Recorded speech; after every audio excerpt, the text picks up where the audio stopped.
Greenhall is a very well-known, famous, iconic road in Penang.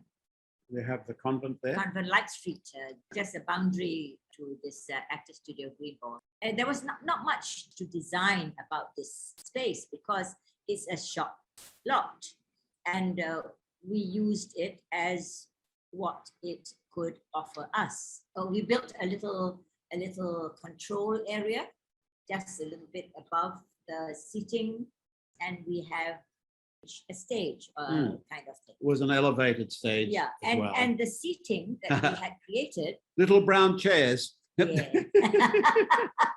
But we also built raised platforms to place the chairs on. Yeah. And of course, we ran it, and it was not easy to run because we were in Kuala Lumpur and the theatre is in Penang, and we had to employ people who could work almost independently in Penang. Oh no, but we kept a close watch on it. And we took a lot of our shows. Yes. In those days, we used to take a lot of our KL shows up to Greenhall. Yeah. It was too small. And it was very much poor man's theatre.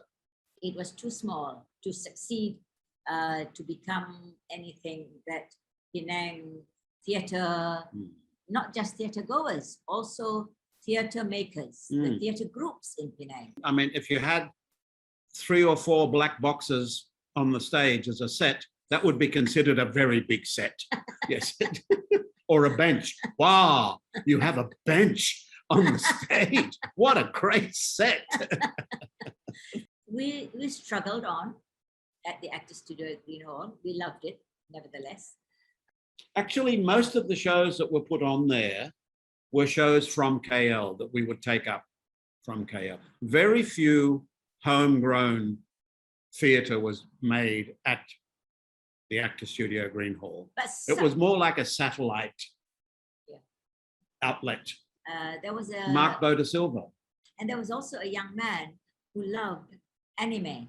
Yes, he was at one stage looking after the management of the theatre for us. Yeah. And he was creating this Japanese form of the arts at Greenhall.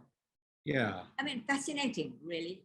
Yeah. You are able to exercise your creative juices. Actually, of all the theatre spaces that we have had and do still have, I suppose the actor studio at Greenhall was probably the biggest labour of love, because that's all it was really. Number one, we were given the opportunity to have a theatre there, but number two, Farida being from Penang, she wanted a space in Penang.